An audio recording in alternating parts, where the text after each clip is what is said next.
other products are offered besides the ones that they have currently in their stores.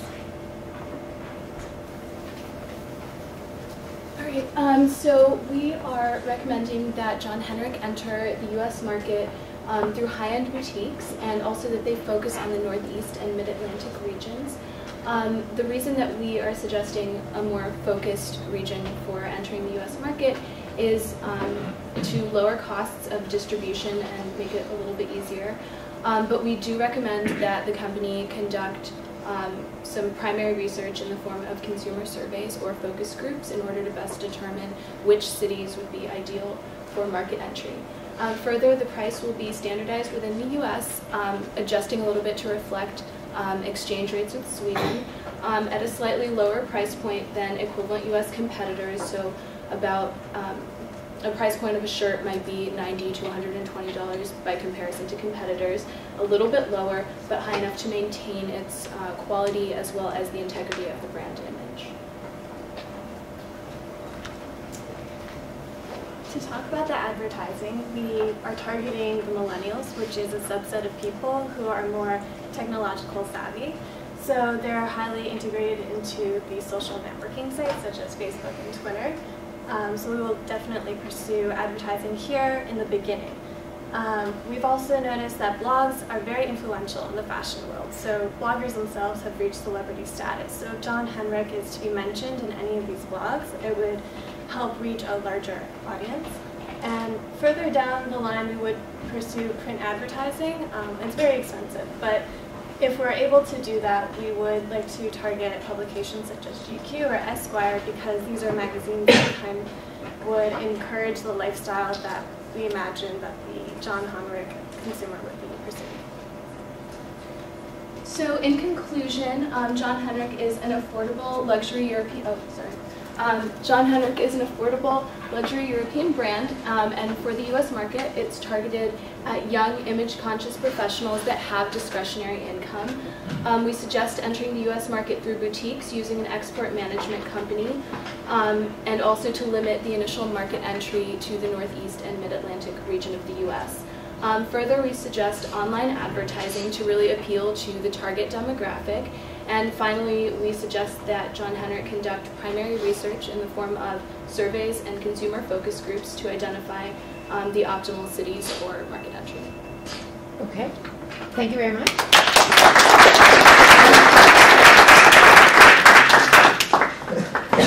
So now we're going to have time for a couple of questions.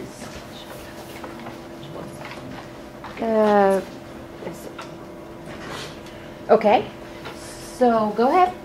From the audience, the venture capitalists, please ask your questions. What if the 3 stores that you want to distribute your products in the U.S. Don't agree to sell the brand? What's your backup exporting plan? And one of the things you mentioned in your paper presentation is that why would you allow U.S. consumers to purchase products online and ship the products to the U.S.? Why wasn't that a focus? Because we do want to establish more of a presence in the United States in terms of brand recognition, and for it to only sell the because as a whole, the Swedish company, we wanted to have a presence in the United States in terms of it just being a Swedish company selling it internationally into the United States. If we go with the online approach, we could just sell it to specifically the United States or specifically in other countries within the EU. But for us, we do want to have an expert management company that would cater to the needs of John Henric and sell it inside different high-end boutiques within the United States. Just because today, a lot of fashion trends go for smaller boutiques and not bigger department stores that are selling in a more mass market sense. So we do want to have the idea of having a lower price for a more luxurious brand in a more intimate setting. So that's why I want to sell it in like a store where people can actually feel the products, because another positive of John Henric is the idea of having European tailoring with the lower price point. So that's why. So what happens if the stores don't want to sell them? Well, in terms of stores not wanting to sell them, we're gonna have it in. We're gonna sample different cities first, because initially we're not gonna have it in everywhere in the United States. We're gonna have it in cities where we're going to test first. So we're going to start in New York City, then we're going to move on to Boston and different large cities within the United States where these brands are, where professional wear is needed. And in terms of stores not wanting to sell them, we will try different smaller boutiques to test until, you know, the state. And I think we'll also have an online presence for Right. sales as well. Mm-hmm. And there will be a store locator option on the website. So since we will be selling to smaller boutiques, the customer can look online, enter in their zip code, and find a variety of stores in their location where they can actually go to see the product. Yes. So, wondering if you guys could mention an exit strategy in case sales fall flat of the economy sellers. Well, I think a good exit strategy would be the initial strategy that she was asking what would our alternatives be. So I think instead of having it sold in stores, we could have, because initially when we're going to sell it, it's going to be, the clothing is going to be exported from Sweden to the United States at a lower price point, and production will be made in Sweden.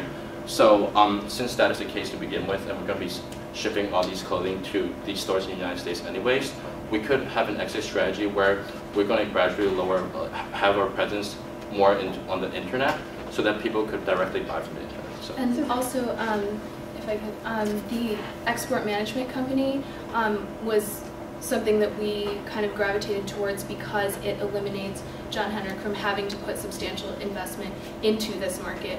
It kind of allows them the opportunity to explore the U.S. market, see what the interest levels are, without having the firm commitment of opening its own stores and, you know, putting a lot of its resources towards the development of its brand within the U.S. So that was, you know, that makes it a little bit easier to get back out of the market because there's not all of that sunk cost.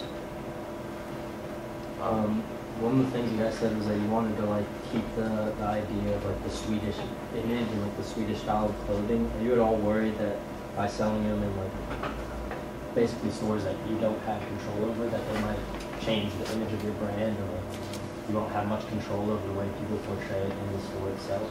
I don't think so, because I think the reason these stores would start selling us is because they see our viewpoint, and that is as a Swedish designer. So I don't think that we would lose that initially.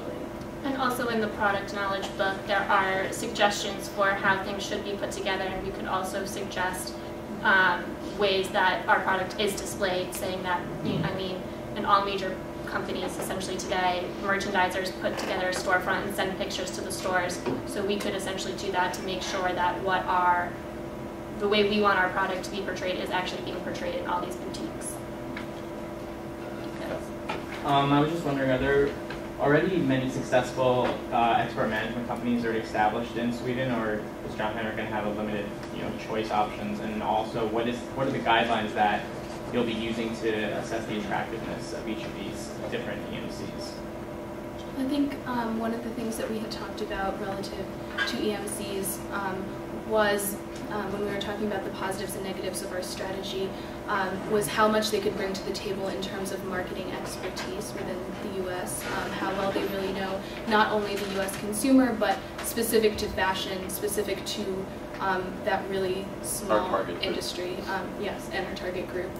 So that's definitely something that would be a huge factor into which export management company they should choose, because that's basically why they're choosing. So are there many already established that have been successful in Sweden, or is John Henric going to have limited, options to choose from, which could thus maybe hurt their success? There has been many successful export management companies already in Sweden. Right now I don't have any names on top of my head, but the idea is that because Sweden and many Scandinavian countries are very export intensive, and also they do have a lot of foreign companies essentially inside the country. So a lot of these Scandinavian countries, they have a lot of connection to in terms of the outside world, where they do have a lot of connections to the United States. So I think in terms of EMCs, we do have a lot of companies to work with. But I think the most important point that we like to make in terms of choosing these companies is how well it work with the group that we're targeting, which are young professionals in the United States. They're seeking a more professional look while having these clothing for the weekends and stuff like that. Yeah. I'm just hoping you can maybe go a little bit in more detail about the target segment. The reason being that when I read through the entry strategy, it seemed as though there was a little bit of conflict between a target segment that seems to be very specific as to these working professionals, men in 20 to 30 with, I guess, larger amounts of discretionary income, but it seems like the pricing strategy would actually be lower.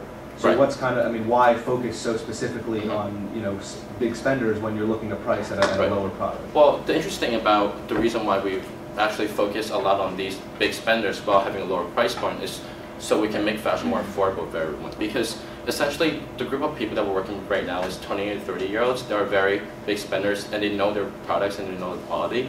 So I think it's important to stress that idea, because in terms of John Henric, we do have very tailored shirts and very tailored shirts to European standards. So we want to promote the idea that we're producing all these products for very I guess I can't think of the word right now, but it's for the audience that knows their products, and also they know the brand and they know the fashion industry.